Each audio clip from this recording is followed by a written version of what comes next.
new avenues of digital victimization, especially targeting women. So gendered cybercrime includes harassment, cyber stalking, image-based abuse, trolling, identity theft, impersonation, etc. Victimization in cyberspace is where women are being targeted, harassed, or harmed through digital technologies. So there are a few types of cybercrime that happens on our everyday lives. Some of us often witness it. Some of us are often victimized by it. So those are cyberbullying. It involves where it refers to the intentional use of digital platforms such as social media, messaging apps, gaming forums to harass or threaten or humiliate the other person. Next is cyber stalking. It involves repeatedly monitoring, threatening, or harassing someone through digital means such as social media, emails, messages. It invades privacy and instills the fear among people. Revenge porn and non-consensual image sharing. It involves the distributing of images or videos without the consent of the person, and which cause deep emotional stress, trauma, and on the victim. Next is impersonation. Impersonation is a kind of identity theft where someone else is using another person's identity to pass derogatory comments or to. Next is the gendered nature of cybercrime. The gendered nature of cyber violence reflects often on the gender hierarchies in digital forms. Online spaces become extensions of patriarchal control, and it targets women through sexual threats, moral policing, and image-based harassments. It mirrors offline and gender inequalities and practical attitudes into cyberspace. So the theories that had been studied here is lifestyle exposure theory and routine activity theory. So lifestyle exposure theory is something when we expose our lifestyle to the potential offender through our daily routine, and we become sometimes we may become a victim to that. Next is the routine activity theory. It explains that crime occurs when a motivated offender or a suitable target who is not under any effective supervision, protection, or deterrence, such as police, security system, even or sometimes even attentive neighbors. It can cause cybercrime or any other criminal activity. So the statistical cybercrime against women have increased by 35% since the year 2020 to 2023. So I'll just want to share the statistical data with it. So in the year 2021, 20.2% of crimes were committed, like cyber stalking, defamation, and fraud. In 2022, 24.4% crimes were committed, such as impersonation and obscenity. In 2023, 27.3% crimes were committed, such as image abuse, blackmail, and trolling. So there are some notable case studies and the gendered impact that occurs. So the first is the bully buy and the sully deals, where photos of Muslim women were auctioned online without the woman's consent, and these women were scholars, journalists, and people belonging from various other platforms. Next is the boys' locker room incident that happened in Delhi school. It was an Instagram group chat that was formed by the teenage boys of Delhi, eminent schools from Delhi. They shared obscene images of underage girls and made sexually explicit comments on their bodies and discussed acts of sexual violence such as rape. So the gendered impact that occurs due to such cases are psychological. It causes anxiety and depression, trauma from online humiliation, some social causes such as victim blaming, loss of reputation, isolation, Economic impacts are job loss or withdrawal from professional opportunities.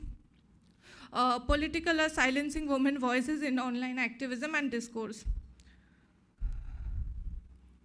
So the laws that are addressing the crimes against women are, first is the Information Technology Act 2000, in the year 2000.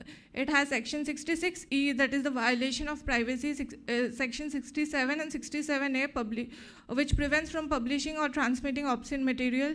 Indian Penal Code section 354D, section 499, section 500, section 509, and apart from that, with the increase in crime rates, the National Cyber Crime Portal has also opened its forum for registering online complaints. The steps that should be taken by the government are strengthening the cyber law should be strengthened with gender-sensitive implementation. Technological development should be made. Use of AI or restricting violent content should be there. Education, digital literacy programs should be conducted in schools, colleges, and educational institutions to emphasize awareness and safety among the people. Social steps that needs to be taken are countering patriarchal norms that normalize victim blaming. Institutional steps that the institute should take are collaboration workshops should be made between police, NGOs, and social media platforms to make people aware of cyber crime, and so that people can register their complaints. Integrating cyber ethics and safety into school is a curriculum that should be essential to cultivate responsible digital behavior from a very early age. Fast track code should be fast track code should be there because it would help to create an unbiased handling of the victims' cases, and it will deliver a fast result. Community-based digital safety programs where the victims could come up and openly share the cases or the problems that they had faced because of cyber victimization or cyber crime, the social stigma that they had faced. And awareness should be created so that no crimes goes unreported. Empowerment for true freedom in cyberspace means freedom from the fear. That's all. Thank you.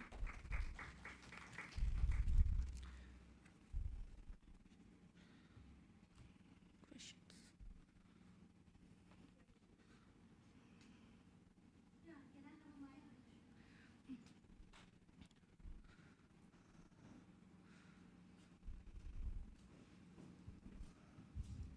I was just inquisitive to know how do you think that digital literacy can be initiated, and at what level do you think that digital literacy should be initiated? Ma'am, it's better that digital literacy could be initiated from a grassroots level, but unfortunately,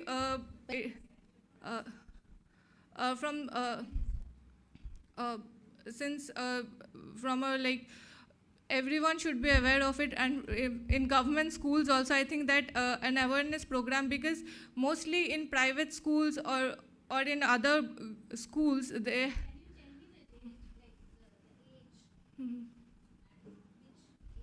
Okay, so, ma'am, I think 8 to 10 years should be fine, because.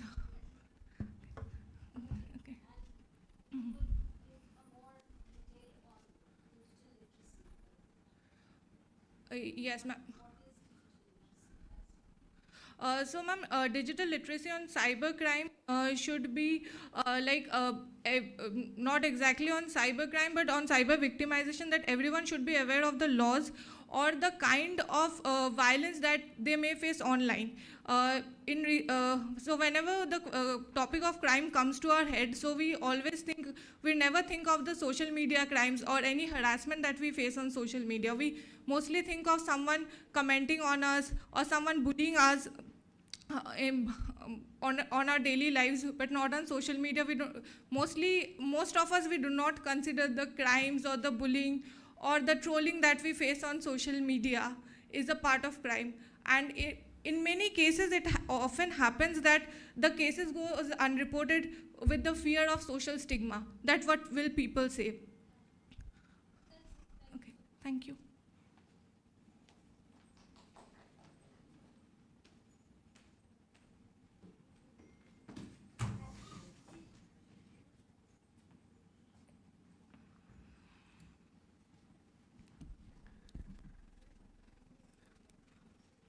All right, so the participants just note that each and everyone will get at the most 10 minutes to present their paper.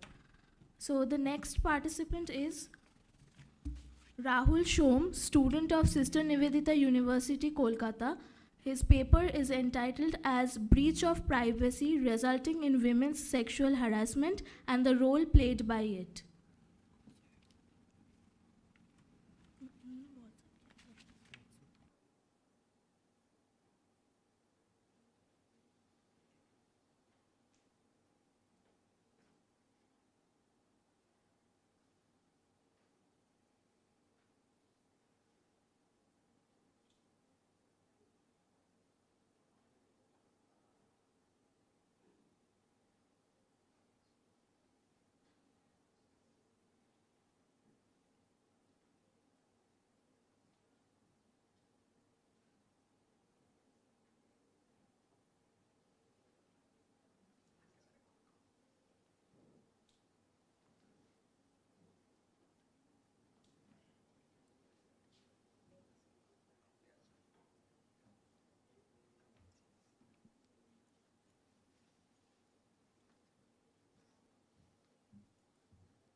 Good afternoon, everyone. I am Rahul Shom from the Department of Sociology.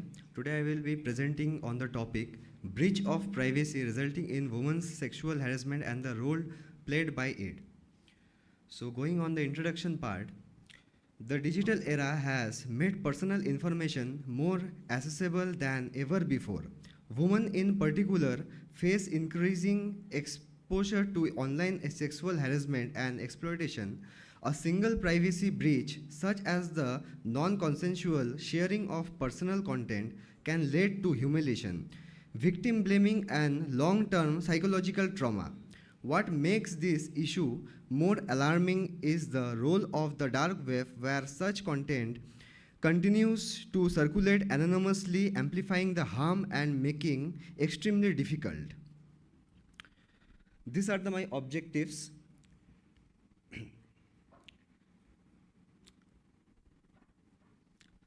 So I am going to the key findings. Through my research, it became clear that privacy breaches often serve as the initial trigger for online sexual harassment. Once private image, messages, or personal data are exposed, they can be misused in multiple ways.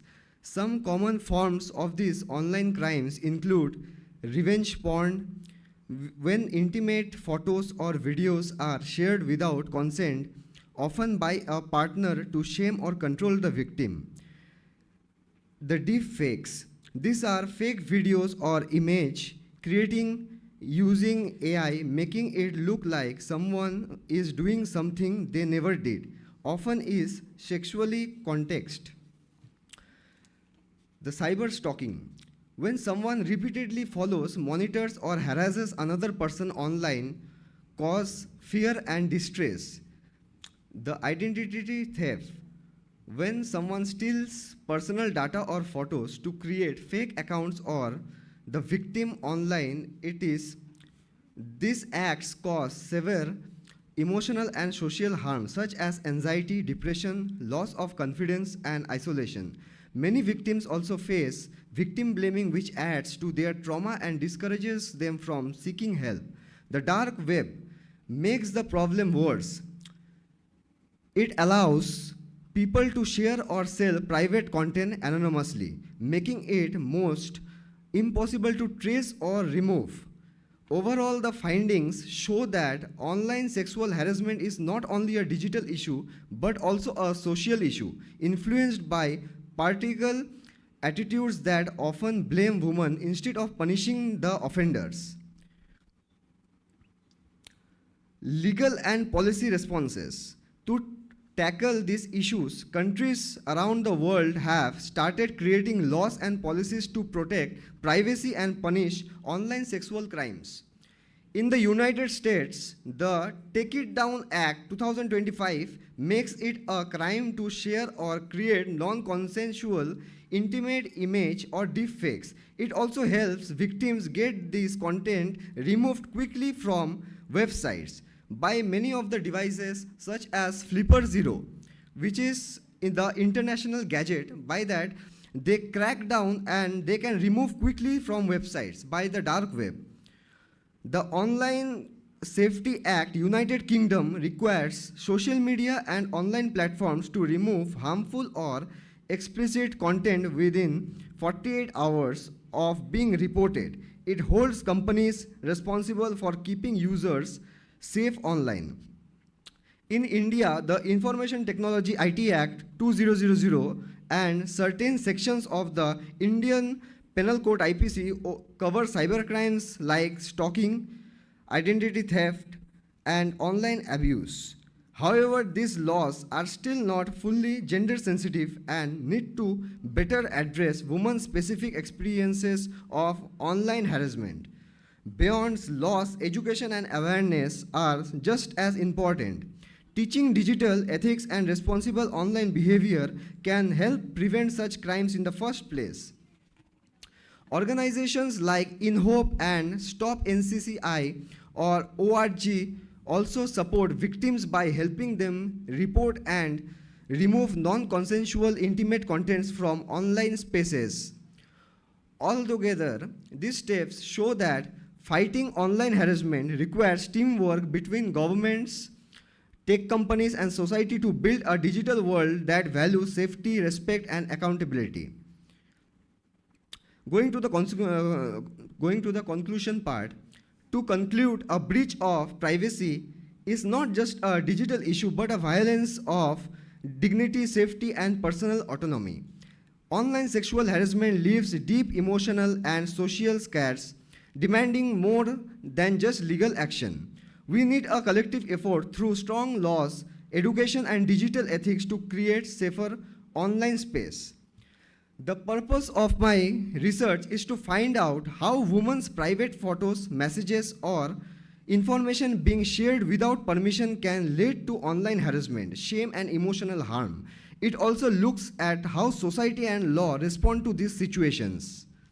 I have used secondary data from existing research, report, and articles. Thank you, ma'am. These are my references.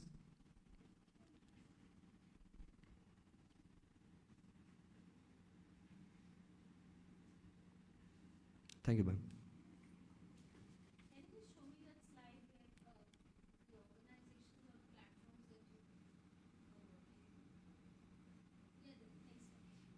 Next one, this one. Yes.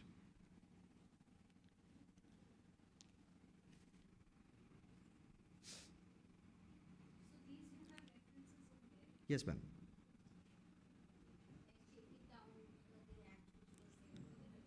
Yes, ma'am. Yes, ma'am. Thank you so much, ma'am.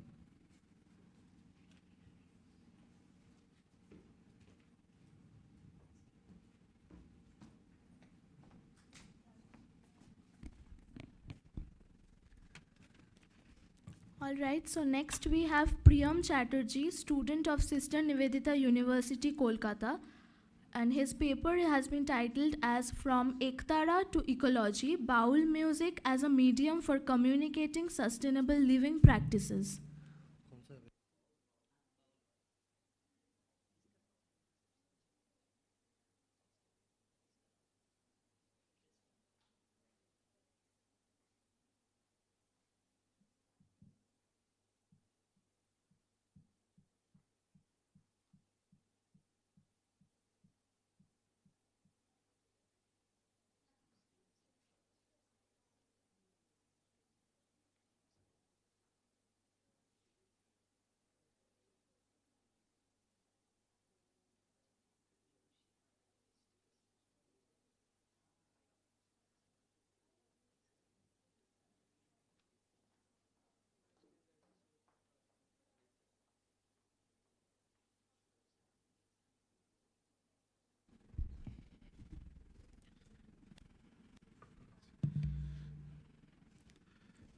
Good evening, ma'am.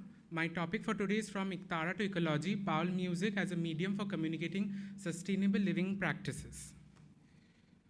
So my objectives of my paper is to analyze how Baul songs communicate sustainable living practices and ecological awareness through their lyrical content, and to examine the role of Baul music in transmitting environmental values across generations within communities. So to introduce my topic, now Baul music embeds ecological wisdom through nature metaphors. Now there are various Bangladeshi Baul music, Indian Baul music, which tries to showcase various types of ecological sustainable living practices. It tries to portray how we should conserve nature, how we should protect our nature, and how we should coexist with our with the green environment. Now, it also the Baul music, it aligns with ecocentrism and deep ecology, which I've used as my I've tried to review these, and through Baul philosophy promotes simplicity and harmony within the environment. So there are various Baul songs which I'll show. There are various Sanskrit Baul songs which I have translated in English, and which I'll be showing how it portrays, or how it showcases or how it tries to explain, or how it tries to develop ideas of sustainable living practices. And it also acts as an informal environmental education. Now, I've written about informal environmental education because in the formal sector of education, Baul music has never been in the syllabus. But after I've done this research, I would like to say that Baul music as a medium of study, or as a medium of education, should also be preached upon, because it states a lot of it portrays a lot of environmental issues and important ideas of conservation and protection of the environment. So I have tried to review some of the literatures which talks about the Bauls of Bengal, and it also talks about the Baul philosophy and its relevance today. So these are some of the papers which I've reviewed, and I've also tried to find out the research gaps which these papers have, and I've tried to fill up these research gaps in my paper. Okay, so Baul music now, it through Baul music, it encodes folk ecological knowledge, and through it transmits through oral tradition and builds ecological awareness. And my theoretical lens is ecocentrism and environmental sociology. So I have used a qualitative approach where I have tried to take some songs of Lalun, Radharam, and Tashkir Ali, which I'll be showing. 1 minute. Okay. So these are my song lines. There are many songs which I have taken, but as the time is short, so this is a song that Mati, Pani, and Akash, Shobi Tomar Bondhu, means soil, water, and sky, all are your friends, which promotes harmony and ecocentrism. Nodi Jol Bachao, Jibon Bajbe, save the river's water, life will be preserved, which emphasizes conservation ethics. So there are various types of Baul songs which tries to portray or which tries to state protection, which tries to state a lot of sustainable living practices and environmental protection, which if we translate them, and if you don't understand those languages, we can easily translate, or we can easily take them as examples and understand them and try to take them, or try to take them in the it tries to these songs helps us to understand environment in a closer way. Okay, so my findings are Baul songs, they talk about nature like rivers, birds, forests as sacred. It talks about harmony and interdependence and all elements as friends, like man, animal, and nature all are together, and everyone stays together, and all elements are termed as nature. Simplicity, like there is nothing so materialistic, because in Baul songs, every term is mentioned as very simple and very simple life. Simplicity, non-materialistic, and mindful living. And it's there in Baul songs, there is respect for animals and environment, and there's a transmission of ecological values across generations. Because if we go to the history of Baul songs, it's through generations which is coming through, and it's through all these generations, these types of ideas and thoughts which are coming up, and it's going through generations to generations. So here I put some songs, and to conclude, Baul songs, they, as I've already talked about in the introduction, that it functions as an informal environmental education. It provides sustainable ethics through lyrical, spiritual, and cultural forms. So it's not only lyrical, but there are a lot of spiritual and cultural forms of Baul which are performed in pujas, different types of pujas, and different types of deity type worship during deity worships. It offers an alternative ecological ethic rooted in indigenous wisdom. So it provides an alternative way of thinking towards the environment. So through Baul music, if we can preserve the environment, or if we could preach how we can preserve the environment, it would give us a wide range of thought and relevant for environmental policy, education, and cultural preservation. So in policy making or in education and cultural preservation, if we keep in mind the about Baul music and or Baul songs, or about the individuals who perform Baul music, and it will help us in formulating in different environmental policies for conservation of nature. It will help us to in the education, where we could, as we are in this young scholars workshop, young people would try to know about how to conserve environment, how to protect the environment through these Baul songs, and cultural preservation. We'll try to also preserve the culture. The culture, like Baul is a culture of not only India, but of the world. So we should preserve the culture also. So these are some of the selected references which I have used, and the full reference is in my paper. So thank you, ma'am.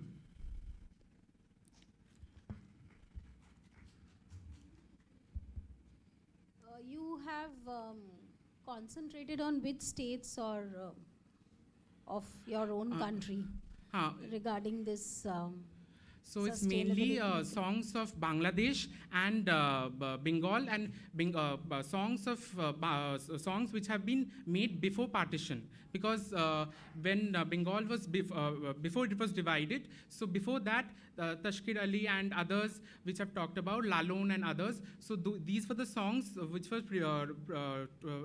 going on from those generations, and it is still on going on. Their children and their families are now continuing. So I've stressed upon those Yes, songs. that is why I'm asking, because Baul has history attached to partition, and then Bangladesh is, Bangladesh. yes, Lalon songs which are there are very closely associated. So if you could have included that angle, that the derivation is from these two Yes, ma'am.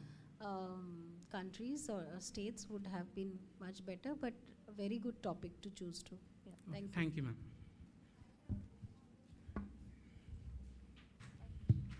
So, Priyam, very good presentation. So, just curious to understand, as a young person yourself, what was your interest in this topic? From where did you kind of get interested in this topic? And then also in the communities where Baul song is sung, how do they practice it in terms of their everyday practice? Have you looked into that? Thank you. So as there was a shortage of time, I could not visit these because I wanted to do a primary research on this, but I could not do such primary, so close primary research. But I wanted, as I got to know about the this conference and this theme, so I wanted to do something little different. So I never worked on such a topic of environment or something of digital space of this kind of topic. So I always listen to different type of songs and different type of Bengali old songs. So it was one day I was listening to these Lalun songs, and when I was listening to these voices of these, it was a very Sanskrit type of song. So I was curious to know about what was the meaning of the song. So then after I translated it, and because I don't know Sanskrit, so when I translated it, then I got to know the meaning of these terms. So then when I got to know, then I thought that why can't I do a research paper on it? So, and I wish to continue this paper further, because I want to do a primary research on it, and I want to visit these families and want to know about their way of life and how they are continuing this way of singing songs of Baul and preserving these environmental ethics and knowledge.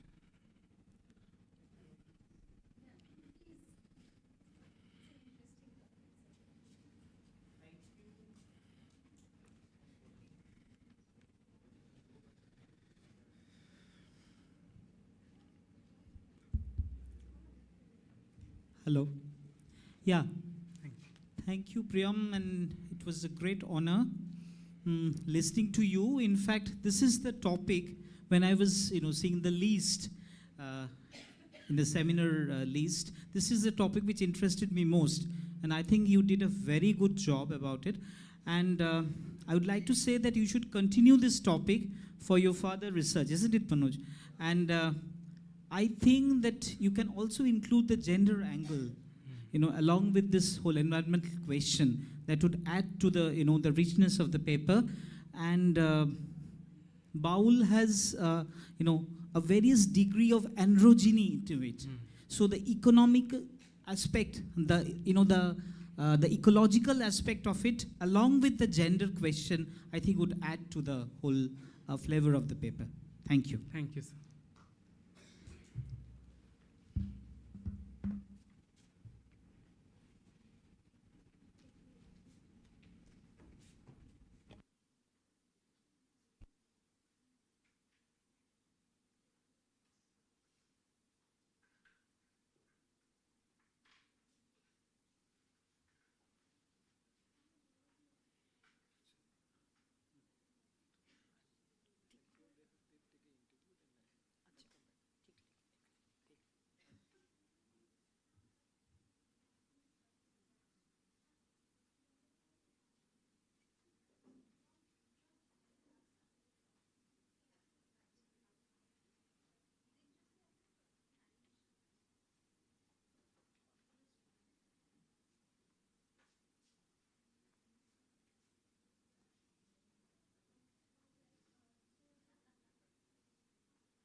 All right, so the next session of Dr. Shushmita Bhattacharya, Associate Professor, Department of Sociology, University of Calcutta, will be parallelly held in boardroom, that is on ground floor. So I request all the participants of the second session to kindly go in the ground floor.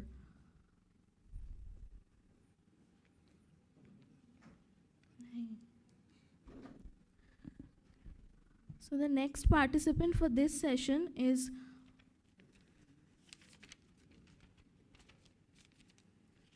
Ayana Ganguly and Brishti Rokhit, students of Sister Nivedita University, Kolkata, and their paper is Digital Governance and Inclusive Development.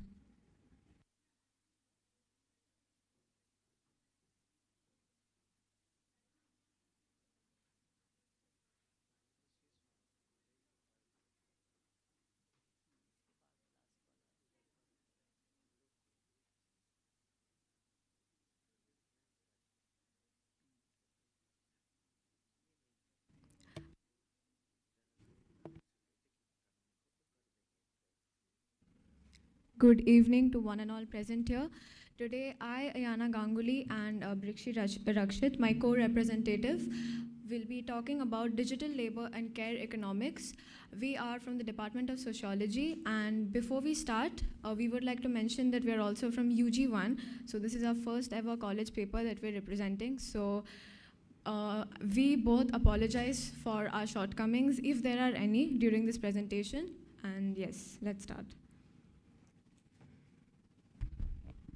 Digital labor refers to all forms of work that are created, mediated, or managed through digital platforms and technologies, ranging from online freelancing and content creation to gig work such as ride-hailing or food delivery. Care economics, meanwhile, focuses on the economic and social importance of care work, such as child care, elder care, and domestic work.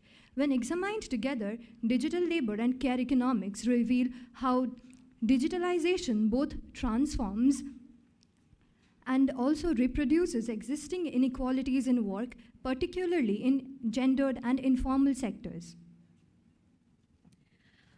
Our second subtopic is also digital governance.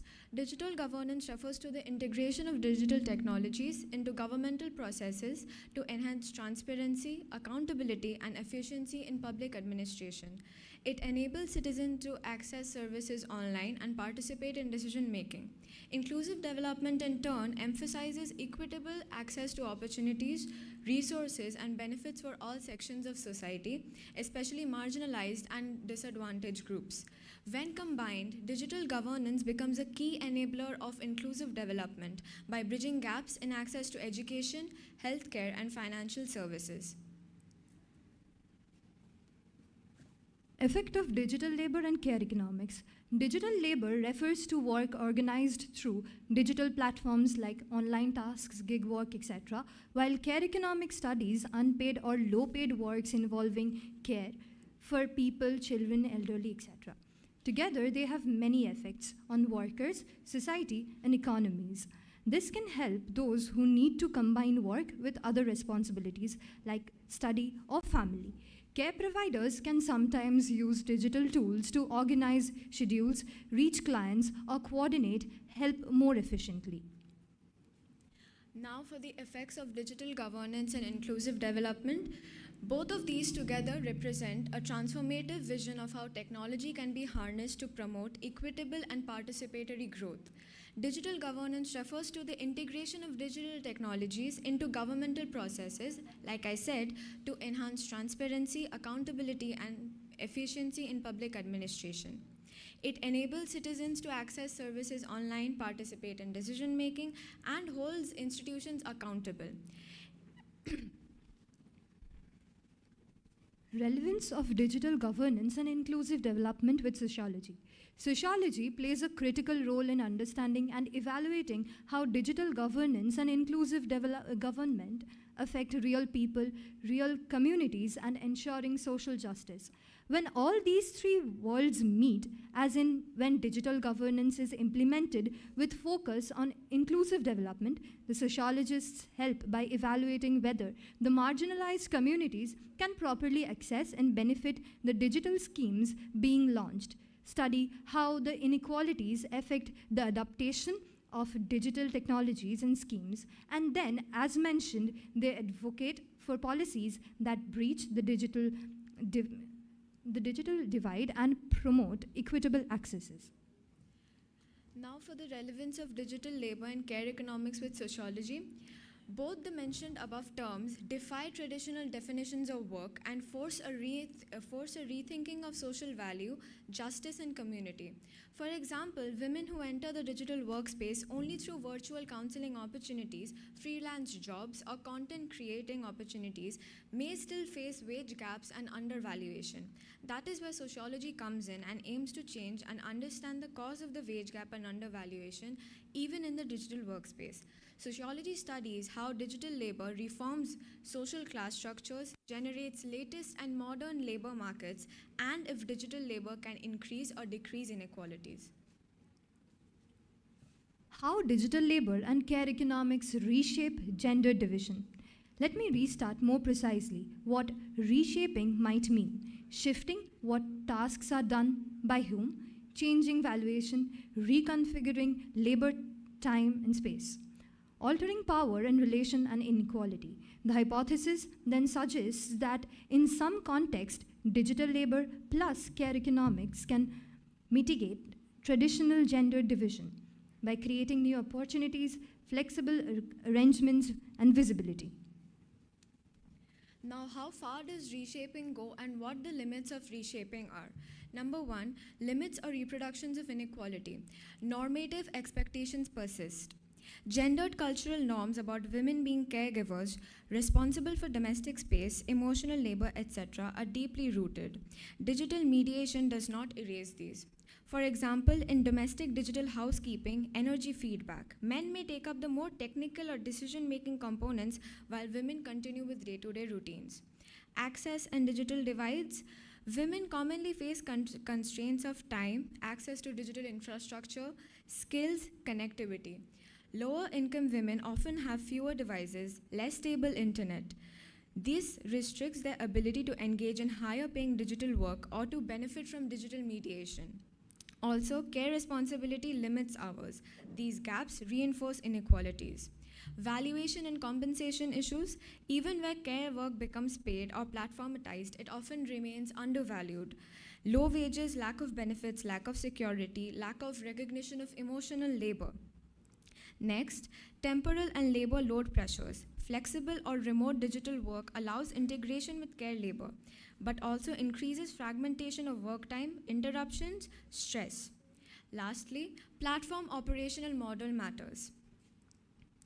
It's pointed out unless the platforms themselves reorient how they operate, which is fair pay, worker protections, recognizing caregiver burdens, avoiding exploitations, gendered equalities are most likely to still persist. These models often perpetuate asymmetries.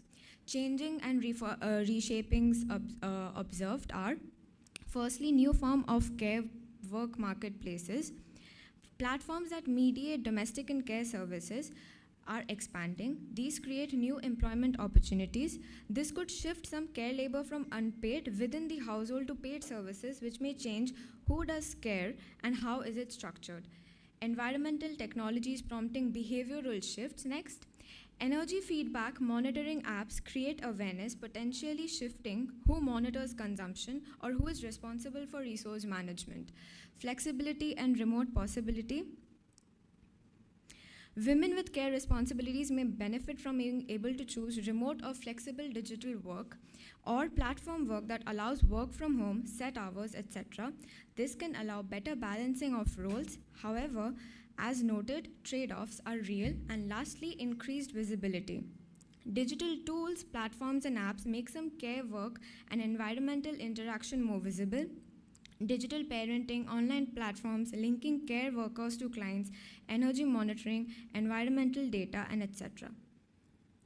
The objectives of our paper were promoting social and economic inclusion through digital platforms, to ensure that digital governance systems and care economies are designed to include marginalized groups, especially women, informal worker and caregivers, by providing access to digital tools, welfare schemes, and social protections. Strengthening accountability and transparency in service delivery objective, it focuses on improving the quality and accessibility of public services through technology-driven monitoring and citizen feedback. Enhancing labor recognition and economic valuation in the care sector objective, to integrate care work and digital labor into national policy frameworks through data collection, policy mapping, and fair wage systems, which focuses on building an equitable digital economy where care work is valued as a key component of sustainable growth. Conclusion: this paper has explored how the rise of digital labor and the expansion of care economics together reshape the gender division of labor in both environmental and care-related fields. Digital inclusion should not only mean access to devices or connectivity, but also the fair recognition of all forms of digital participation, including emotional, domestic, and environmental care labor. When digital infrastructures and platforms are designed with inclusivity and care at their core, they can foster greater equality, social cohesion, and sustainability. As the boundaries between home, work, and technology continue to blur, the study of digital labor, care economics, and governance becomes increasingly vital to understand how societies evolve. Recognizing the hidden digital and emotional labor that sustains our interconnected world is not only a feminist concern, it is also a social and developmental imperative. Building a more inclusive digital future means valuing care as a cornerstone of both governance and growth. Future research may continue to ask who performs this invisible work, who benefits from it, and how care, whether digital, environmental, or emotional, can be embedded at the heart of equitable and sustainable development. And that is all for this presentation. Thank you so much.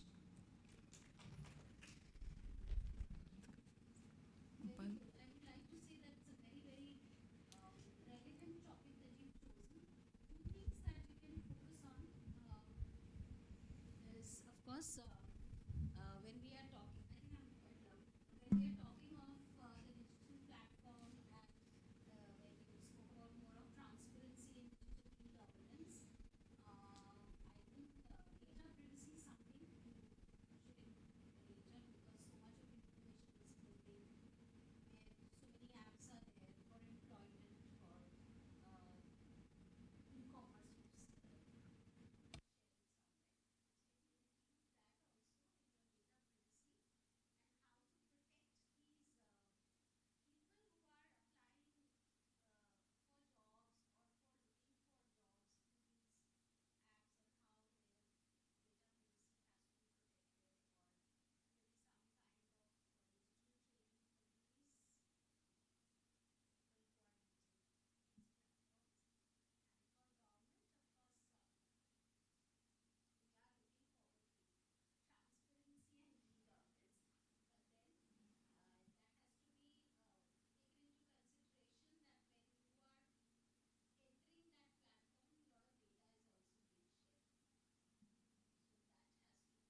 All right, quite an enriching session so far. Next, we have Margaret Singh, visiting faculty of Sister Nivedita University, Kolkata.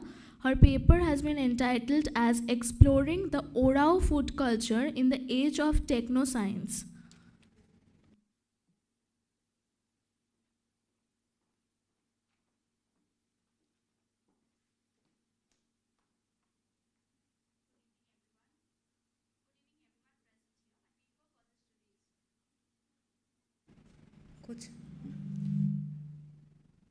Good evening, everyone present here. For today's my paper title is Exploring the Orao Food Culture in the Age of Techno-Science. The Orao people with their rich cultural heritage have long been recognized as one of the indigenous communities of India. Rooted in the states of Jharkhand, Chhattisgarh and West Bengal, the Orao tribe has a distinct way of life deeply intertwined with nature and traditional practices. Over the years, urbanization has led to the migration of the Orao people from their rural homelands to the cities, bringing about a fascinating amalgamation of the tradition and modernity within their food culture. Now, in this dynamic era of globalization and technological changes, preserving and celebrating the indigenous food culture is crucial for returning cultural identity and promoting diversity. The urban Orao community has admirably embraced this challenge by maintaining their traditional culinary practices even amidst the fast-paced urban lifestyle. Their food culture continues to be the source of pride, connecting them to their ancestral roots and fostering a sense of belonging in their new urban environment. Despite living in the urban centers, the Orao community remain deeply connected to their food heritage. Family continues to pass down traditional recipes and cooking techniques from one generation to the next.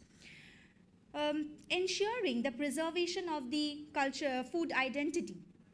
Festivals and social gatherings provides an opportunity for the urban Orao people to showcase their vibrant food culture, where traditional dishes like center stage, celebrating the community's heritage and fostering a sense of unity among its members.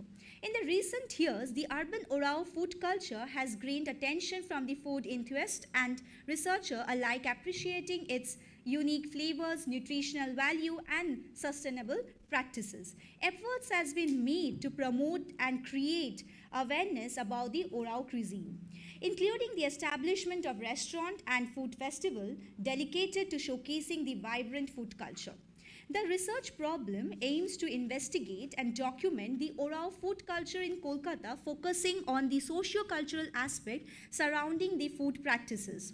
This study seeks to understand the historical roots, traditional food practices, dietary patterns, and significance of the Orao cuisine in cultural fabric of Kolkata. The research had employed a qualitative approach involving case study method, including participant observation, interview with the Orao individual community leaders.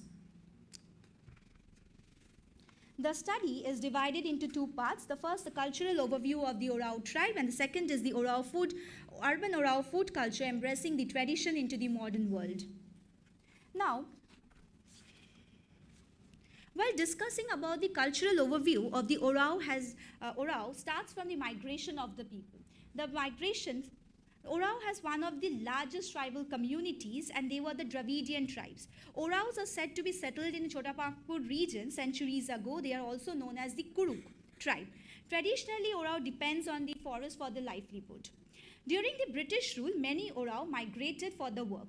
Thereby, the conversion to Christianity came along. Now, conversion to Christianity brought them with education and medical facilities, and many more other things.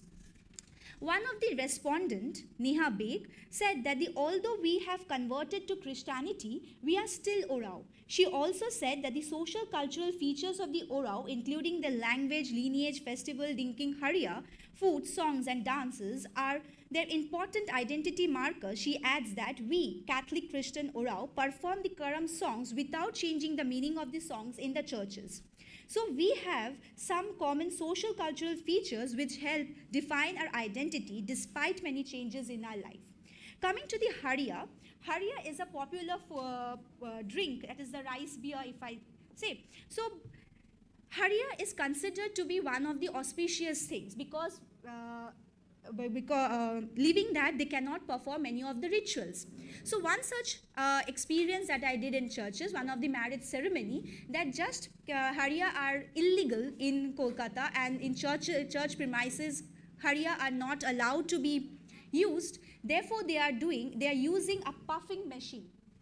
They are using a puff machine where they are pouring some powder, and just because they have to use Haria in the marriage ceremony, they are puffing that machine and they are puffing that powder. So here we can see, just because Haria is illegal in the church premises, they have to perform that ritual, and they are using that puffing machine, putting some powder and circulating among each and everyone, and each and everyone is actually doing that activity. So Haria is so much important to them, and due to the cultural changes, due to the migration, and due to the Kolkata's rules and regulation, if I say, it is being changed, and they are actually finding out newer ways, newer digital ways to perform those activities, which are including their food activities as well. Coming to the food and festival in churches, my study basically is on the Christian Orao that is located in Barashat. In Barashat, there are two types of Oraos are there. One group are of the Christian community and one group are of the Hindu communities. I will be focused on the Christian community. In churches, what happened? They celebrate Karam festival. In Karam festival, they are actually celebrating the sal tree. They are worshipping the sal tree, and they are giving the rice paddy for the first paddy that they are growing, and they are distributing it. With this, they are distributing dal pitha. They are distributing dal pitha and kurkuri. Kurkuri is a crispy snacks made with soaked and ground lentils. Now, just because they cannot make dal pitha for everyone, they are just adopting the Kolkata's practices of putting coconut into it and distributing among the church members as a prasad. Whereas the Hindu community where I have gone, they are doing the cultural practices, they are making the dal pitha and distributing among the people. So from here, we can see how Kolkata's food culture is getting intervened with the Orao food culture, and somehow the Orao food culture is vanishing. And this from a case study showcased that Neha Beg, age 40, lives in Barashat, was of the view that the authentic food is missing from them, is vanishing from their community. One of the reason is because the younger generation actually not liking the taste of the sag, the bean sag, or those simple leaves that they are eating as a festive food or as a community food. They are missing because the younger generation are not liking the taste. And this is one of the reasons behind the losing of their cultural identity. Another reason is that those who are living in Kolkata as Orao, they are either because of their job migration, government job migration, maximum of them are in railways and they are transferred here, and some are due to their ancestral migration. And those who are from the ancestral migration, they are actually poor in Kolkata. And those who are from the government background, what they are doing, they are ordering in those mauas from their ancestral places and having it in Kolkata. And thereby here we can see how money or economy is leading to the destruction of the food culture in the tribal people. Because those who have money can order it from the Amazon, because it is there in Blinkit as well. They can order it from there. And secondly, they can bring it, they can frequently visit their home places and bring those food. But those who do not have money, they are actually focusing on the Kolkata-based dal chawal that we eat over here. So money, economic factor is creating a barrier or creating a rift while continuing their cultural food practices. Another factor here is the digital factor. Those who are ordering, Many people cannot visit the hometown. Many people are ordering from the websites. And in the website, what is cost as 500 rupees per kg, 600 rupees per kg, it is there in Jharkhand of rupees 40 or 50. So, and some of the people who are of the ancestral of the or the higher ages, they are lacking digital literacy.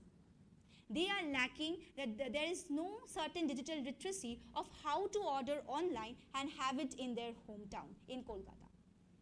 Thereby creating, so in a sociological sense, if I see, class barrier is creating a food disparity, or vanishes, a class barrier is leading to the vanishment of the food, traditional or cultural food activities that are performing in that places. So once I was talking with one of the respondents, and he just said that they are bringing ants' egg in Kolkata and having it from their ancestral old places. So they are literally bringing, and they have showed me that they are keep preserving it in Kolkata and having it. Thereby, there are so many cases where they are bringing their ancestral ingredients from their hometown and having it in India. And those who cannot are based on the cultural food practices of Kolkata. There are few restaurants, cafes in Kolkata which are selling this Orao food dishes, but it is also of very high cost.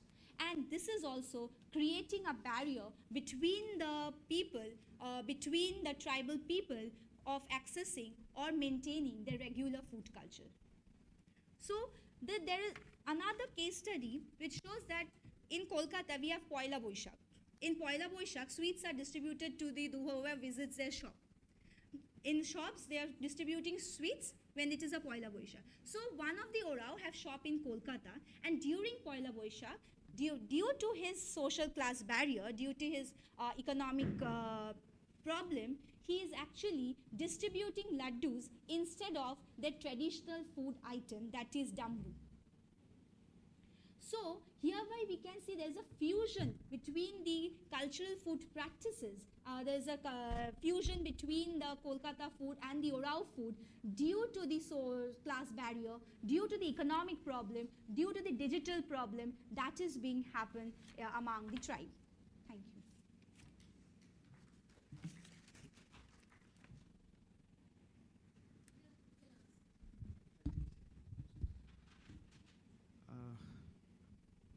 Since you are from the sociology department, right? You are teaching in the sociology department. Could you please just, the entire presentation was related to a particular tribal community and their food habits, sociology of food and everything.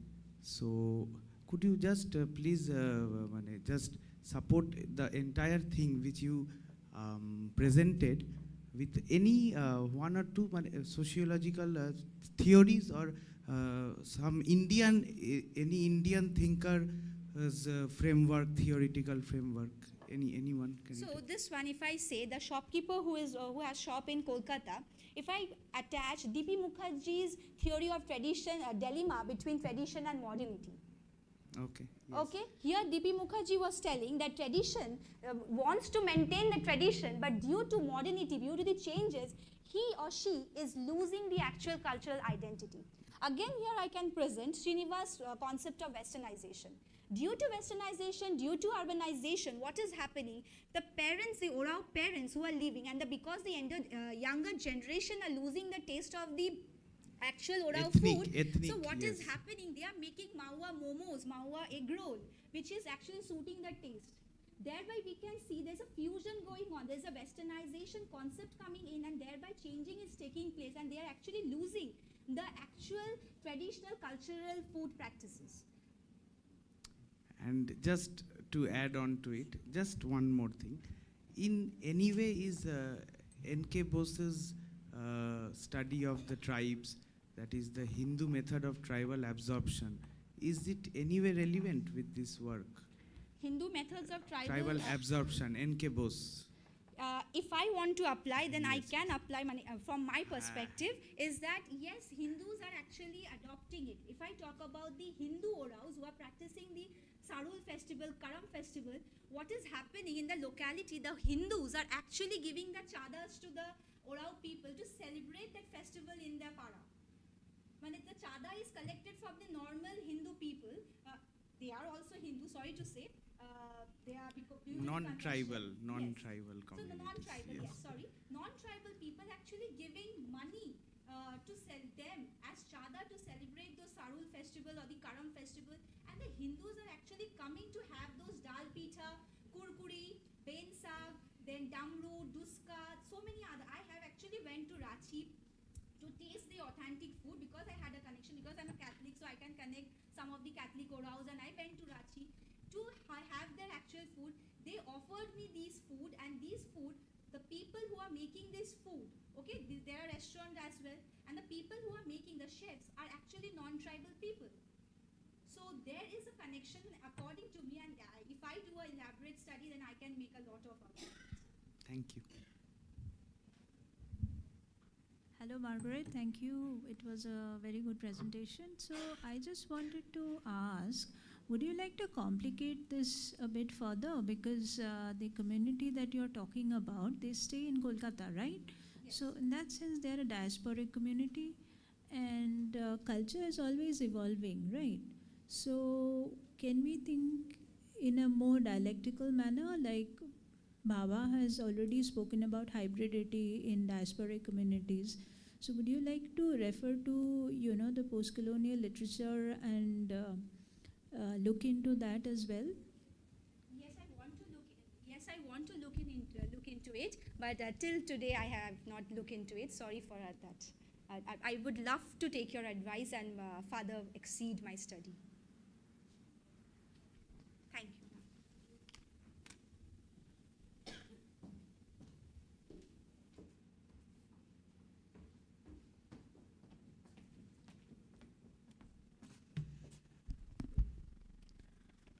So the next participant is Shuchishmita Dash, guest faculty of Jadavpur University, Kolkata, and her paper has been titled as ICTs and Digital Divide, Gender Gap in Developing Society.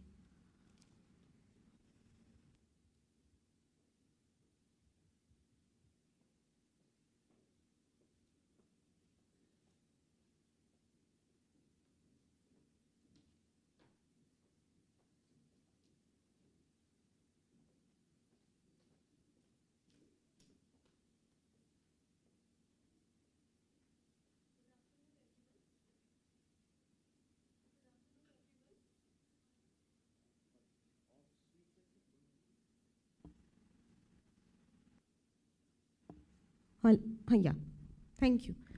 Good afternoon, everyone. I am Shuchishmita Dash. I am a guest faculty at Department of Sociology, both at Jadavpur University and Bashanti Devi College. Today, the title of my paper is ICTs and Digital Divide, Gender Gap in Developing Societies. So I have 3 key factors. The first, I will be discussing ICTs. Then I will be moving towards digital divide, and then the gender division of labor. So firstly, I am discussing ICTs, or information and communication technologies, have become a potent force in transforming all social, economic, and political activities on a world scale, and have led changes in the structural adjustment policies of this new liberal economy as well. Although there is no single universal definition of ICT, the term generally accepted to mean all devices, networking components, application systems that allow people and organizations to interact in a digital world. ICT encompasses both the internet-enabled sphere as well as the mobile one powered by wireless networks. One fundamental way gender is expressed in any society is through technology. If we take the common assumptions that men can build houses, men can drive trucks, then we also tend to think that men, they have the natural affinity with technology. While women, they have less participation in the technological sphere, or technological devices or the use of internet, AI sometimes becomes something very alien to them. So next, I am moving towards the digital divide. Digital divide means the difference in access in technological tools or internet usage. So digital divide can be viewed as lacks or difference in network access, human capacity, knowledge, software usage, hardware ownership, technology uses, and expertise. Advantages in the use of technologies determined by demographic and socio-economic variables represented in traditional digital divide framework. Definitions of the digital divide refer to the inequalities to access to technologies and resources available which distribute the information to those able to obtain it. Here I came across two very interesting terms, the information haves and the information have-nots.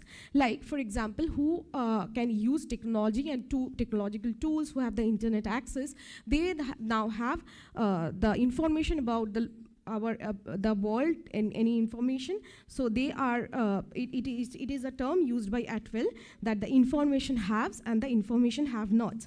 Atwell, he has done his studies in US, so he pointed out that the poor and minority families are less likely to have access to computer or to internet, thus creating a technological gap between the haves and the information have-nots. As a result, many Afro-American families and other minority groups have limited opportunities to participate in the modern economy. So there are three categories of digital divide. First one is the global digital divide, like when the digital divide is on the global scale. For example, few countries like the US, West Europe, they have they are digitally superior than the other countries, and now we are aware of digital war also, that they are they are the leading countries in the world. And there is regional digital divide. Regional digital divide means that differences among countries within a region. For example, if we take the example of Asia, countries like China, South Korea, Japan, they are digitally superior than other countries. Now we have rural-urban digital divide. At the national level, there is often rural-urban divide. Now, here I would like to mention a very interesting observation of mine. Whenever, as I am from North Bengal, whenever I have visited the small towns like Malda, Raiganj, and here also in Sonarpur, I have seen a few small shops, like for example, for recharging your mobile or paying your electricity bill, that erom lekha thake ar ki jekhane mobile recharge kora hoy ba ekhane electricity bill jama dewa hoy, or you're cutting your tickets. But in metro cities, kolkataয় আমরা যারা থাকি, এগুলো আমরা খুব easily অনলাইনে করে ফেলতে পারি। সো ডিজিটাল ডিভাইড এরকম ছোট ছোট স্ফিয়ারে এইভাবে ওয়ার্ক করতে পারি। ইভেন আমি আমার একটা পার্সোনাল এক্সপিরিয়েন্স বলছি। We have generational divide also. One day I was walking down with my little niece. So আমি একটা জায়গায় দাঁড়িয়ে আমি জাস্ট একজনকে প্রশ্ন করেছি, দাদা রাস্তাটা কোন দিকে? তো she told me very spontaneously that তুমি একটু বোকা, তুমি গুগল ম্যাপস ইউজ করতে জানো না? Then I was typing at the Google Maps. She again told me কি ভয়েস নোট করলেই তো হয়ে যায়, why are you typing? So এরকম ছোট ছোট স্ফিয়ারে ডিজিটাল ডিভাইড নানা রকমভাবে অপারেট করতে পারে। তো আমি এখানে তিনটা ক্যাটাগরি দেখিয়েছি, global, regional, and rural and urban. So now I am coming towards gender, that is the main argument of my paper. So in addition to regional and socio-economic variables, race and gender also determine internet activity. And gender, আমরা যারা gender নিয়ে কাজ করি, আমরা সবসময় জানি যে gender কখনো vacuum exist করে না, না? Since technology and gender both are socially constructed and socially pervasive, we can never fully understand one without understanding the others. So here I would like to say that now we have the democratization of the technologies, and এখন সবার হাতেই smartphone থাকে। তো I am trying to pinpoint the core why women have less participation, and I will employ Titi Bhattacharya's social reproduction theory here. So women and men, like if both of them have the smartphone and internet, so where women, they are lagging behind from men, is they don't have time and money. Women have to play multiple roles in their households, but once they gain access to ICTs, women don't have to rely on men anymore to convey any information. For example, okay, firstly I'm discussing Titi Bhattacharya's argument. Tithi Bhattacharya, she has argued in her social reproduction theory that despite the democratization of the technology, capitalism relies highly on unpaid and underdeveloped labor of social reproduction. That is the care work, domestic work, and emotional labor, largely performed by the women, which sustains the productive labor force. For example, the engineer, the IT professionals. This structural division of labor extends into the technological domain, where women's time, mobility, and access constrained by the reproductive responsibility. That means if both men and women, both of them have similar access to ICT tool and digital, both of them have digital literacy. Women have a lot of work, for example, the care work, the domestic work, the household works, that they don't have, they are twin bind, they have the twin bind, they don't have time to participate in the digital world. And we all know that domestic labor is unpaid under our system for a very long time. Please excuse my sore throat. So here I'm trying to go into a root cause of this difference in education for girls and boys and the historical roots. So what kind, if we look into very sorry, if we look into the past, we could see there were differences of subject that both men and women can pursue. Women and girls in developing countries like India are more likely than men and boys to have less access to technology, education, and technical training, land credit, and basic training. So here I have identified two forms of career, or two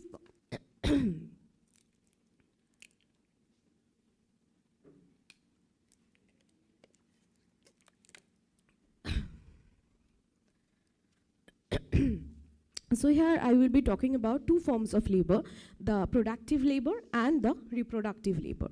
The reproductive labor and the nurturing labor, that maintaining family and household, that is largely managed by women, and the productive or income generative roles, all the activities tend to be resounding male. Studies have shown that in developing countries, women, especially poor women or in women from lower middle income background, work an average of 12 to 18 hours a day compared to an average man of 8 to 12 hours. So, although the gap between male and female literacy rates in India are decreasing, we would look into the types of education provided to girls and boys since before independence. যেটা আমি বললাম যে এখন যদি আমরা ইন্ডিয়ার সিনারিওটা দেখি, আমাদের লিটারেসিতে জেন্ডার গ্যাপ কমছে, কিন্তু কি ধরনের education is offered to both men and women. Here I would like to read few lines from an article by Malavika Karlekar. She has said that in 1822, various superstitions were prevailing regarding women and education, including the belief that widowhood would surely follow if girl touched books, and even rebutted the Pandit Gaurmohan Vidyalankar Shri Shikha Vinayak. The subject combination provided for girls were very different. The girls were likely to have kala, home science, teaching, stitching, philosophy, and the boys used to have the courses like mathematics, science, and technology. Girls were not exposed to the education of science and mathematics. That means girls, they used to take the quote-unquote soft subjects, and for the men, there are the courses like engineering. We have many series and movies, the Bollywood movies on these subjects, that different kinds of education and different form of education subject choices were given to both men and women. So I have done a very small scale survey on South Chobbish Pargona. So I started with my domestic help, my own domestic help, who works at our house. So there are few, I am not going into the detail of the survey, I am just mentioning few key points that where women lags behind, that whenever we asked our maid house help that during the time of COVID, যে আমরা কোথায় টাকা পাঠাবো, So she has said that ki I don't have the online banking system, আপনারা আমার ছেলের অ্যাকাউন্টে টাকা পাঠান। So এরকম কিছু জিনিস that they are not aware of their many government schemes, like they have that in their name, but due to the lack of the knowledge of digital literacy, they depend on their male members to access these things. Okay, and another, there are so many myths. Whenever I went with my domestic help once to her village, and I have questioned few women there. I had a very small scale, interview, although, but they have some myths about their pregnancy and the contraception. So whenever I ask them, why don't you use the internet to search things, they have said that we have smartphones, but আমাদের বাড়ি থেকে ইন্টারনেটটা use করতে অনেক সময় দেওয়া হয় না, সেটার জন্য we have to ask permission from our male members. So and there are other things like their political rights. They are not aware of their political rights, many schemes that এই যে ব্যাংকে টাকা পাঠানোর ব্যাপারটা, that I don't have an account, the male member of my family has the mobile or has the digital banking. These things are sometimes these things are putting them into the loopholes, you know. So while communication has been loaded for the empowering potential it has for the women and civil society, in reality the democratic space of the internet and social media often replicate and even amplify the real world inequalities. Women consist the half of the potential for the betterment of any society, but their labor tends to remain unrecognized in the agricultural field and along with many other fields, that they are also at the receiving end of the ICT benefits. So ICTs are meant for everyone. So if it's not possible to make it available for, so we can take a very small initiative. For example, we need subsidies for women to give access them to ICTs. Rural women need to be made aware of the benefit of ICTs and the options around the usage. A group of rural women can, for example, share a cell phone or buy a PC together to cut cost. They can also ask to use local school facilities after the hours of school for a small fee. ICTs are intended for everyone, hence women and girls should be equally benefited from the advantages offered by new technologies and the products and processes which result from their use. Thank you.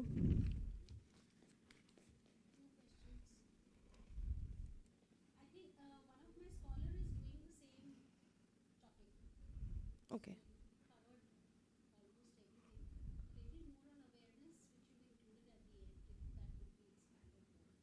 Okay, thank you.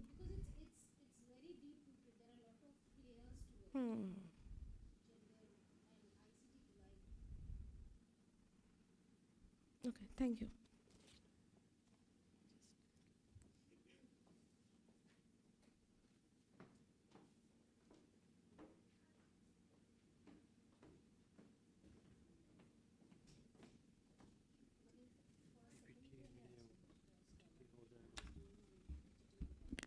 What's up, man?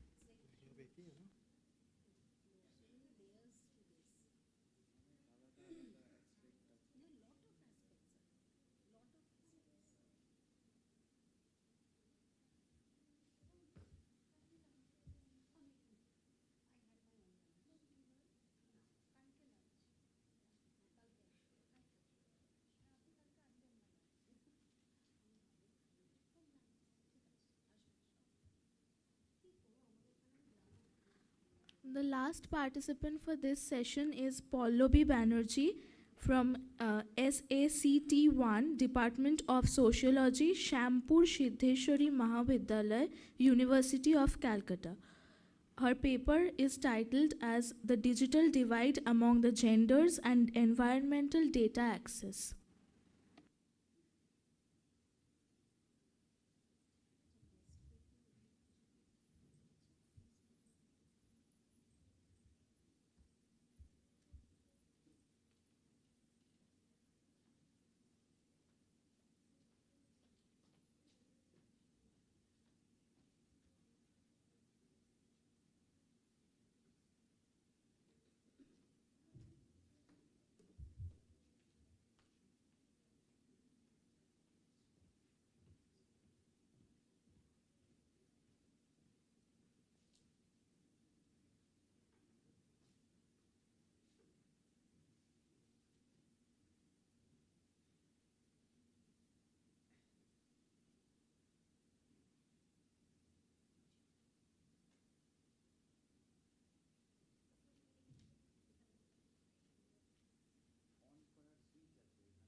Good evening, everyone. Today I will be presenting on the digital divides among the genders and environmental data access. This topic explores how gender inequality intersect with digital exclusion and how this affects access to environmental information, especially in the global south.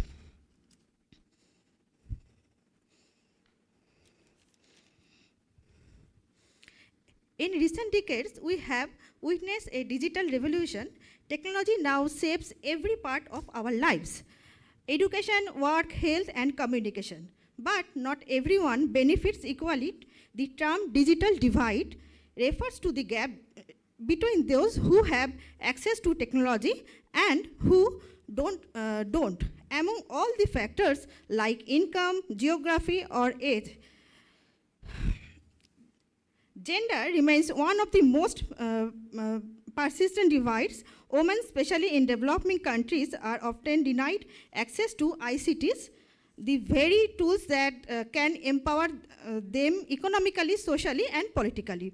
During the COVID-19 pandemic, when life moved online, these divides become even more visible, affecting education, jobs, and access to critical services.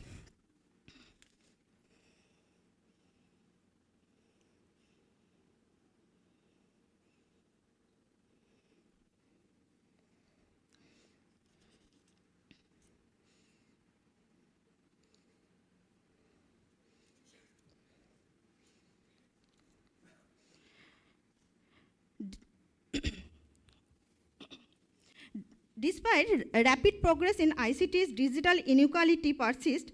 Globally, men are still more likely than women to use the internet or have digital skills. For example, 68% of men compared to only 62% of women remain underrepresented in the science and technology.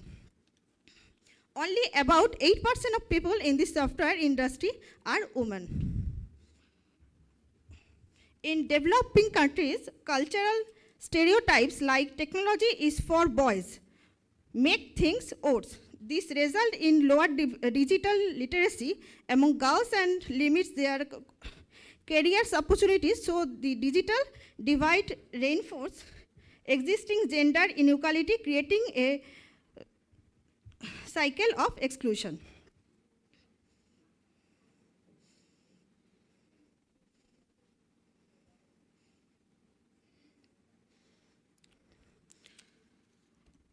Social inequalities faced by women. Women in developing countries face multiple layers of inequality. Many are confined to traditional roles that limit their autonomy, time, and access to education. In regions like southern India, for example, women's identities are still tied to family and domestic duties, leaving little space for self-development. However, studies show that when women have access to education, they use the internet and digital tools as much as men. So that problem is not competitivity, it's opportunity.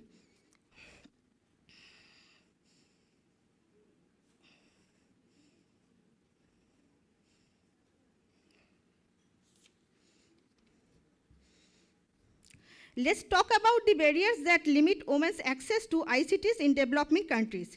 First, exclusion from technology, education, and design. Women are underrepresented in STEM and often excluded from content creation.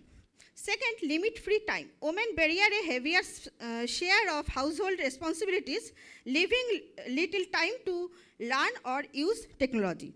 Third, social norms. Many societies see technology as a male domain. Finally, financial barriers. Many women lack control over income or asset to afford devices or internet access. Together, these factors keep millions of women offline and locked out opportunities for empowerment.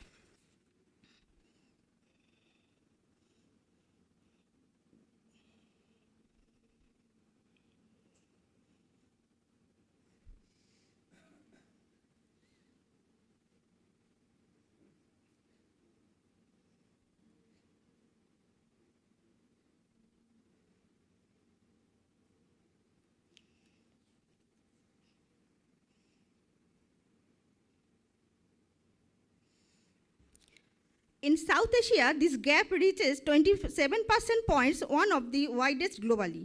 Without access, girls and young women miss out on learning, employment, and social participation. The result, gender inequality continues into the next generation.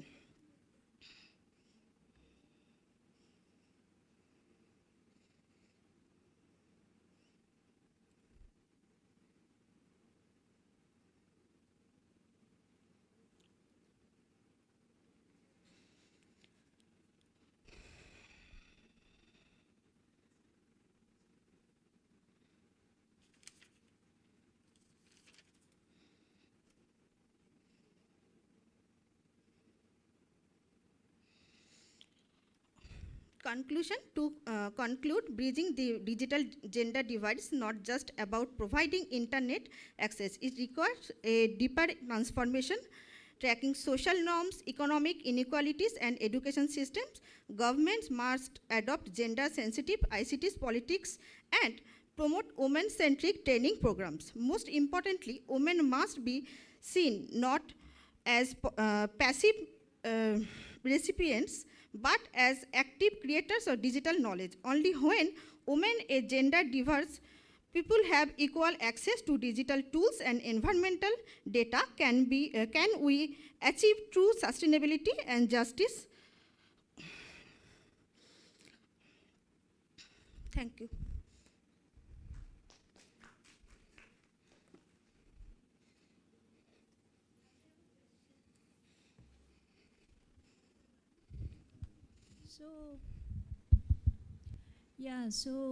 Thank you for the paper. Would you like to describe your experience of speaking with these women? Did you speak with these women, and what has been your experience of their engagement with ICT tools?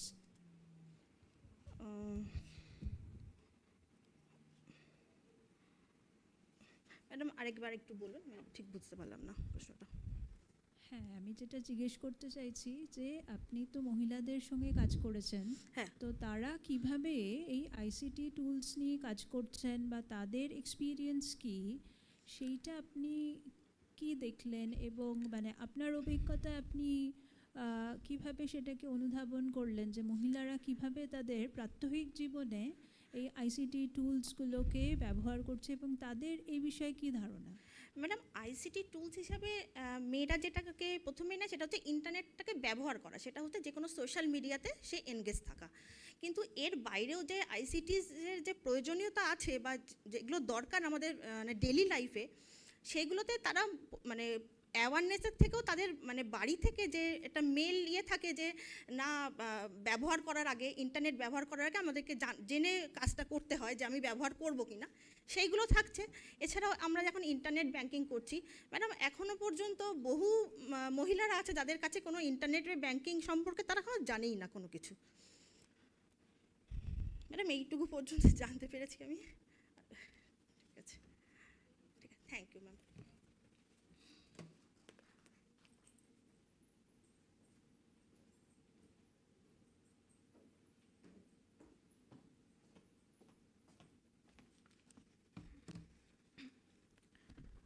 So we end with this session.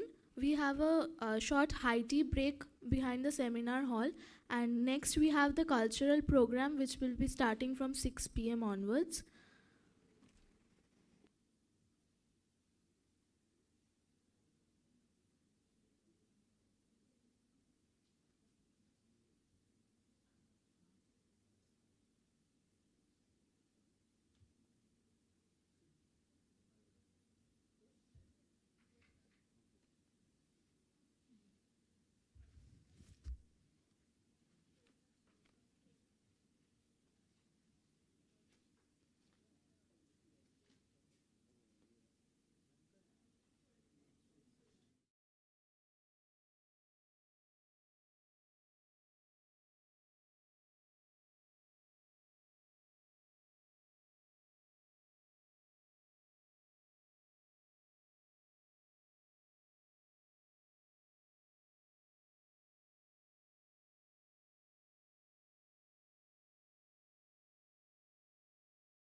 সামনে উপবিষ্ট আমাদের sir, ma'am এবং আমাদের যারা বন্ধুরা আছো, আমাদের scholars, সবাইকে প্রণাম। আমরা আজকে পারফর্ম করছি ভূপালী রাগ, ইন্ডিয়ান ক্লাসিক্যাল মিউজিক, আমাদের উত্তর ভারতীয় সঙ্গীতের ভূপালী রাগ, ওরব জাতির রাগ।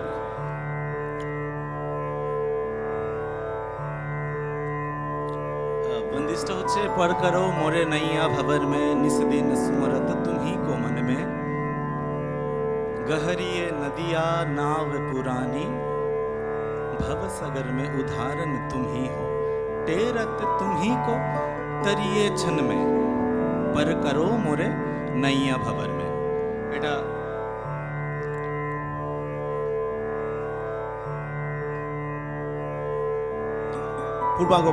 পূর্বাঙ্গবাদী রাগ। তো চেষ্টা করছি, ভুল ত্রুটি ক্ষমা করব।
करो मोरे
Ga ga re ga pa ra ka ro mor naiya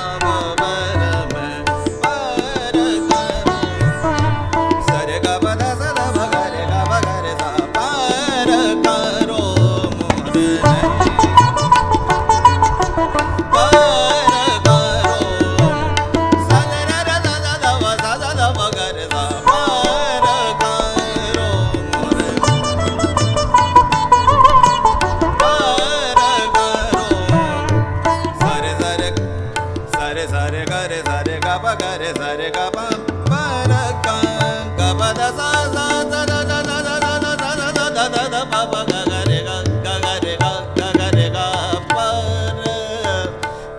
ra pa ra karo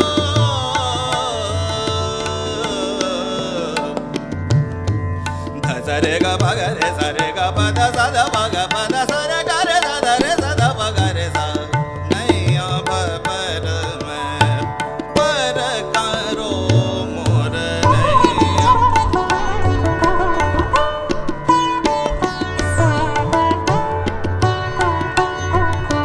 par karo mor naiya pa par mein par karo mor naiya sa re ga pa da sa da pa ga re sa sa da re da da da pa sa sa da pa ga re sa re ga sa re ga ga re ga re ga sa re ga pa da sa da pa ga re sa da pa ga re sa da pa ga re par karo mor naiya pa par mein sa re sa ga re sa ga re pa ga re sa ga re pa ga da pa sa da pa ga sa da da da da pa pa ga re ga re ga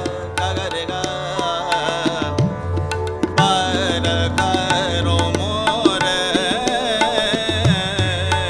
par karo par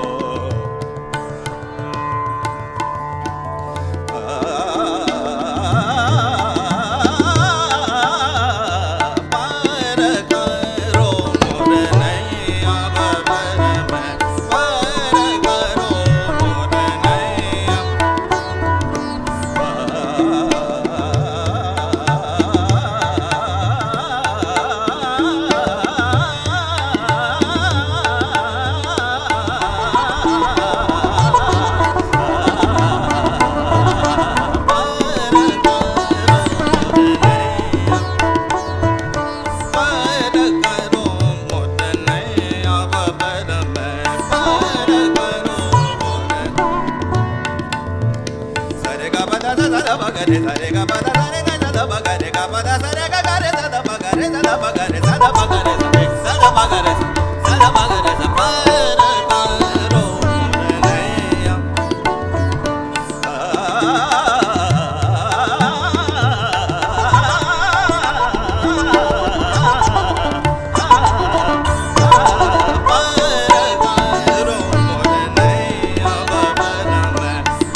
আমি এখন লালন সাইজির একটা গান করছি লেখা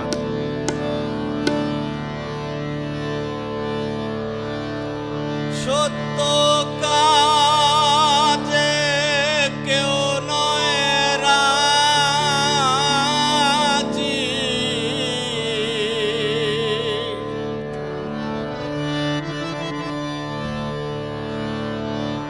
সত্য কাজে কেউ নয় রাজি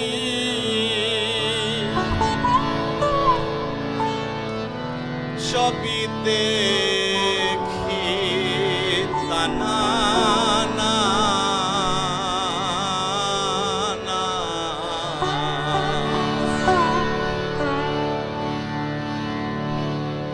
জাত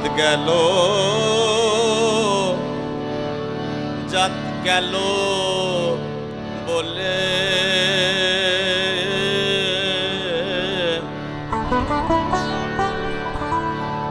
এই কি আজব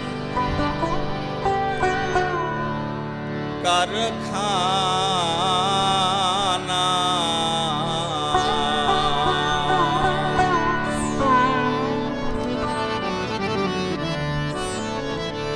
সত্য কাজে কেউ নয় রাজি, সত্য কাজে কেউ নয় রাজি, সবই দেখি তানা না না। জাত গেল বলে এই কি আজব কারখানা। জাত গেল বলে এই কি আজব কারখানা। জাত গেল বলে সত্য কাজে কেউ নয় রাজি, সত্য কাজে কেউ নয় রাজি, সবই দেখি তানা না না। জাত গেল বলে এই কি আজব কারখানা। জাত গেল বলে।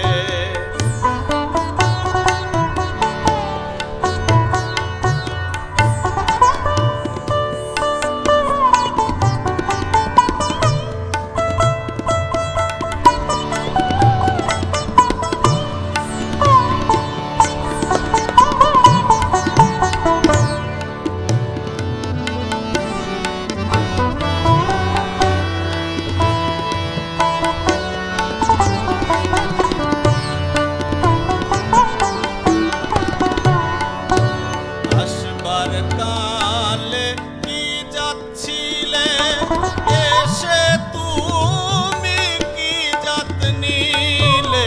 আসবার কালে কি যাচ্ছিলে এসে তুমি কি জাত নিলে। কি জাত হবা যাবার কালে, কি জাত হবা যাবার কালে, কি জাত হবা যাবার কালে। আসবার কালে কি জাত ছিলে এসে তুমি কি জাত নিলে। আসবার কালে কি জাত ছিলে এসে তুমি কি জাত নিলে। কি জাত হবা যাবার কালে, কি জাত হবা যাবার কালে, সে কথা ভেবে বলো না। জাত গেল বলে এই কি আজব কারখানা। জাত গেল বলে।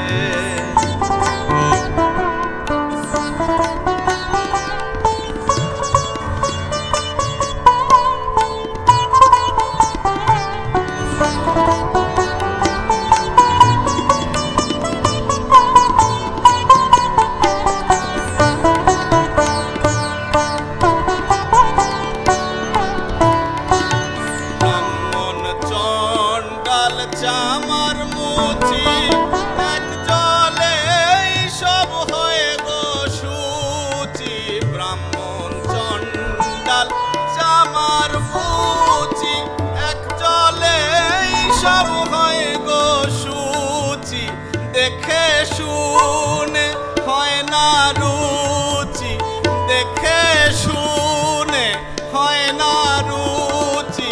জমে তো কাউকে ছাড়বে না। জাত গেল বলে এই কি আজব কারখানা। জাত গেল বলে।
না না না গেল জাত গেল বলে এই কি আজব কারখানা জাত গেল বলে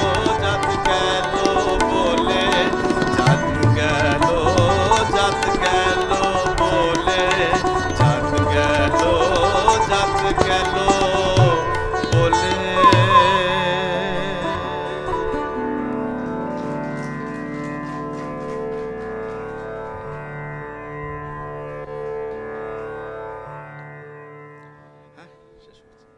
থ্যাংক ইউ লালনে ঠিক আছে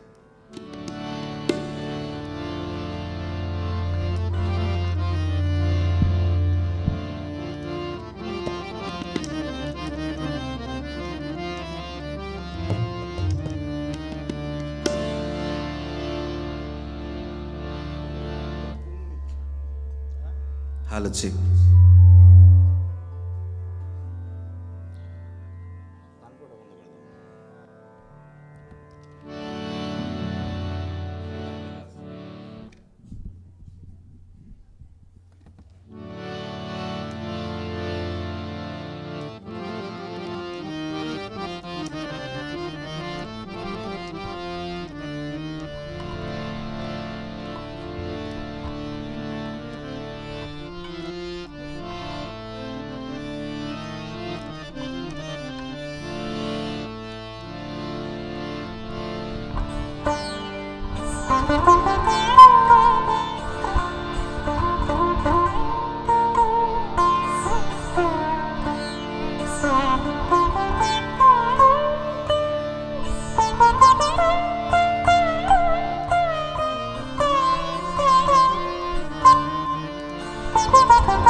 गुरु को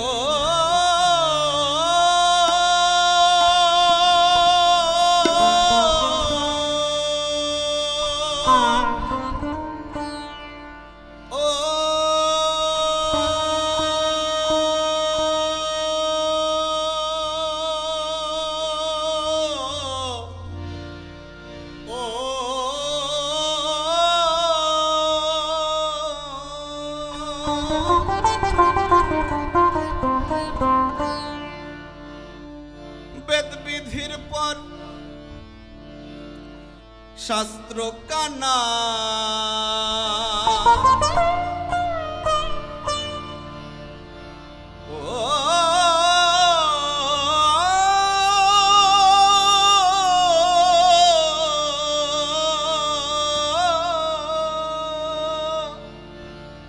वेद विधिर पर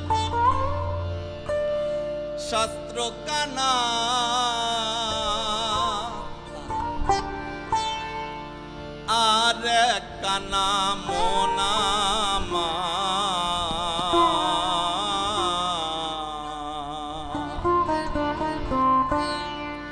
ए सब देखी कानार हट बाजा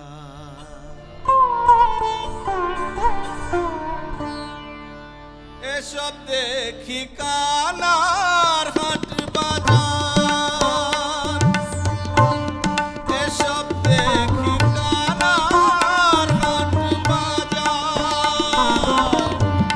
বেদ বিধির পর শাস্ত্র কানা বেদ বিধির পর শাস্ত্র কানা আর কানা মনামা এসব দেখি কানা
কানা অহংকারে মাতবর কানা চুগল খরে পণ্ডিত কানা অহংকারে মাতবর কানা চুগল খরে আন্দাজে খুঁটি করে আন্দাজে খুঁটি করে জানে না সীমানা কা এসব দেখি কানার হাট বাজার এসব দেখি কানার হাট বাজার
উপস্থিত সবাইকে আমার প্রণাম। আমি আর্য। আজকে রিয়েলি অনার্ড যে আমাকে সুযোগ দেওয়া হয়েছে ওখানে বাজানোর জন্য। আজকে আমি 3 তাল বাজাবো। নমস্কার।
এবার যেটা আমি বাজাবো সেটা ট্রেন যে যায়, ট্রেনের যে মুভমেন্ট হয় ওই মুভমেন্টটার থেকে বানানো, মানে এই কায়দাটা ওখান থেকে বানানো হয়েছে, তো বাজাচ্ছি।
शरणागतं कृष्ण स्वागतं कृष्ण शरणागतं कृष्ण मधुरापुरी सदना मृदुवदना मधुसूदना मधुरापुरी सदना मृदुवदना मधुसूदना इह स्वागतं कृष्ण शरणागतं कृष्ण स्वागतं कृष्ण शरणागतं कृष्ण स्वागतं कृष्ण शरणागतं कृष्ण स्वागतं कृष्ण शरणागतं कृष्ण मधुरापुरी सदना मृदुवदना मधुसूदना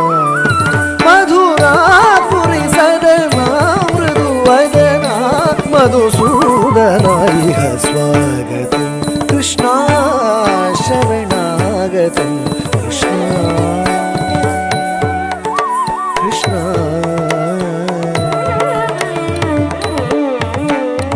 भोगदाप्त सुलभ सुपुष्पगन्धकणव भोगदाप्त सुलभ सुपुष्पगन्धकणभ भोगदाप्त सुलभ सुपुष्पगन्धकणभ